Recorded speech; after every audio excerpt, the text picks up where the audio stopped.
पूरी मुस्लिम दुनिया हमारी जिम्मेदारी है और खास तौर पर फलस्तीन। मैं आपको ईमानदारी से कह रहा हूं कि मैं बहुत बर्दाश्त से काम ले रहा हूं। मैं बहुत घटिया लफ्ज इस्तेमाल कर सकता हूं इनके लिए। पाकिस्तान की हैसियत ही कोई नहीं है आज की ग्लोबल पॉलिटिक्स में, मुस्लिम दुनिया के इश्यूज में। पाकिस्तान का रोल था मुस्लिम दुनिया में, आज हमारा कोई रोल ही नहीं है। आज हम सिर्फ भीख मांगते नजर आते हैं हर एक से कि हमारा डिपॉजिट रखवा दो, तो इन्वेस्टमेंट कर दो, तो पैसे दे दो। अल्लाह ने हमें अगर कमजोर बनाया है मईशत में, तो हमें फौज में ताकतवर भी बनाया है। पाकिस्तान हमेशा इसराइल के खिलाफ खड़ा रहा है। 67 की जंग हो, 73 की जंग हो, हमने मिस्र की मदद की जाके इसराइल के खिलाफ, हमने उर्दून की मदद की, हमने शाम की मदद की, हमने इराक की मदद की। 73 में तो खुद पाकिस्तान टूटे 1.5 साल हुआ था। हम अपनी तारीख के सबसे कमजोर तरीन मकाम पर खड़े हुए थे, उसके बावजूद हमने अपनी एंटी एयरक्राफ्ट यूनिट्स और अपनी बटालियंस को हमने भेजा जॉर्डन के और सीरिया के और अरब मुल्कों के दिफा के लिए। हमारी एयरफोर्स गई, हमने इसराइली जहाज मार कर गिरा। लाल टोपी जो कि काफ़ी दिनों से छिपा हुआ था, आप लोग जानते होंगे क्योंकि जो है यूए में अभी अभी मंदिर बना है, उसके बाद आपको लाल टोपी देखने को नहीं मिल रहा था। लेकिन अभी अभी लाल टोपी जो है अपना लेटेस्ट वीडियो में इंडिया के खिलाफ और इसी के साथ साथ इजराइल के खिलाफ जो है अपना जहर उगलता हुआ दिख रहा है। और वहाँ पर मैं आपको बता दूँ, पीएम मोदी के कश्मीर विजिट को लेकर भी इसने काफ़ी कुछ कहा है। इसके रिलेटेड मैं आपको काफ़ी कुछ आने वाली वीडियो में समझाने वाला हूँ, दिखाने वाला हूँ। तो आप लोग वीडियो को लास्ट तक देखिए और इस वीडियो को एंजॉय कीजिए। कमेंट कीजिए कि वीडियो आपको कैसा लगा। नेक्स्ट वीडियो कौन से टॉपिक पे चाहिए। गजा के अंदर यहूदी फौजी लूट मार कर रहे हैं।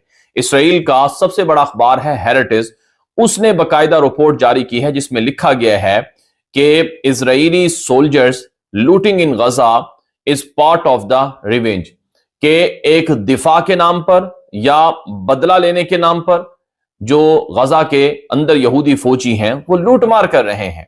बाकायदा गजा के जो बैंक थे वो इसराइली फौजियों ने लूटे हैं। वो अम्मा तो पता नहीं कहाँ गायब है, वो तो मुस्लिम अम्मा तो गायब है ना बहुत अरसे से। और आज काफ़ी अरसे के बाद मेरा ख्याल है इसकी हम मजम्मत तो करनी चाहिए थी कि जो सुपर पावर्स हैं वो क्यों खामोश हैं। लेकिन बिल आखिर पहले रशिया ने जो फलस्तीन की क़यादत है, जो उनकी दोनों हमास और खासतौर से हिजबुल्लाह की, उनको मास्को के दौरे पर बुला लिया है। और चीन ने यह कहा है कि गजा में इंसानी तबाही जारी रखने की इजाजत नहीं दी जा सकती। जब इंडिया इसराइल की मदद करने के लिए वेपन्स और ड्रोन्स भेज सकता है तो हम फलस्तीन के मुसलमानों की मदद करने के लिए एंटी टैंक गाइडेड मिसाइल्स और सरफेस टू एयर मिसाइल और एयरफोर्स का कवर क्यों नहीं दे सकते? आखिर बोस्निया अगर आज कायम है तो पाकिस्तान की वजह से कायम है, पाकिस्तान आर्मी की वजह से, अल्लाह के फजल से कायम है। हमने तो उस वक्त यूएन की अम्ब्रेला में, यूएन फोर्सेस थी हमारी, हमने उनके अंदर होते हुए यूएन के मैंडेट की खिलाफ वर्जी करते हुए बोस्निया की मदद की, सर्ब्स को पीछे हटाया, वरना आज बोस्निया का नामो निशान ना होता। वो जो दुनिया रश की निगाह से जिस हथियारों को देखती है, अल्लाह ने अल्हम्दुलिल्लाह हमें वो हथियार अता किए, लेकिन हमें अपनी ताकत का इस्तेमाल नहीं आता। हम अपनी इस मिलिट्री डिप्लोमेसी को इस्तेमाल नहीं कर पाते। इंडिया को तो कोई शर्म नहीं है, पूरी दुनिया की मुखालफत के बावजूद इसराइल को ड्रोन्स दे, तो हमें क्यों शर्म है अपने मुसलमान भाइयों की मदद करते हुए जो फलस्तीन में आज बिल्कुल ज़िबा होने के करीब आ गए। ये आखिरी मामला है, चंद दिन के बाद रमजान शुरू होने वाला है, उनके पास अब भूख से मरने लगे हैं लोग वहां पे। जो इसराइल का वजीर दिफा है बेनी उसका नाम है, उसने ये कहा है कि जो हमारी फौज है ये दुनिया की बेहतरीन अखलाकी फौज है और हम जहां भी ऑपरेशन कर रहे हैं वहां पर हम आम शहरियों को कत्ल नहीं कर रहे हैं, बल्कि हम कोशिश कर रहे हैं कि आम शहरी उनको बचाया जाए। और कुछ ऐसी तस्वीरें भी छापी गई जिसमें कहा गया कि देखो यहूदी फौजी वो गजा के मुसलमान जो लाचार हैं, माजूर हैं, उनको वो निकाल रहे हैं। टाटा की कंपनी का नाम सुना आपने? जी, बिल्कुल इंडिया में है जो। हाँ जी सर, उस कंपनी की आज न्यूज़ पूरी दुनिया में घूम रही है और न्यूज़ में बताया जा रहा है कि टाटा की कंपनी ने पाकिस्तान के कुल जीडीपी को बीट करके उसने नंबर 1 पोजीशन हासिल कर ली। और आज इंडियंस का कहना, इंडिया के मीडिया का कहना है कि हमने अलग होने का डिसीजन जो लिया वो बहुत अच्छा लिया, लेकिन पाकिस्तान के लिए ये डिसीजन सही साबित नहीं हो रहा। चांद सितारे से तो ये है कि ये पाकिस्तान जब तक, उसका मतलब ये जब तक चांद सितारा है पाकिस्तान आबाद रहेगा। आबाद उसी सूरत में रहता है जब आप माशी तरक्की करते हैं, जब आप मुल्क के साथ मुखलिस होते हैं, जब आप मुल्क के साथ मुखलिस होते हैं और माशी तरक्की की लगे होते हैं। अब ये मैं आप टाटा के जो मालिक है ना, उनकी मैं एक पुरानी बात बताता हूँ। दिलीप कुमार जहाज़ में बैठे हुए थे तो सारे वो पैसेंजर दिलीप कुमार की तरफ मुतवज्जा हो रहे थे और ये टाटा कंपनी के जो मालिक थे वो आराम से अखबार पढ़ रहे थे। बस वो ये है ना कि हमारी कुछ ऐसे अमाल हैं कि जिसकी वजह से हमसे कोई बात करना नहीं चाहता। 47 से पहले हम सब एक थे, बांग्लादेश भी शामिल था उसमें, पाकिस्तान और भारत। तो ये हमारी उनकी नस्लों में से हैं, वो हमारी नस्लों में से हैं।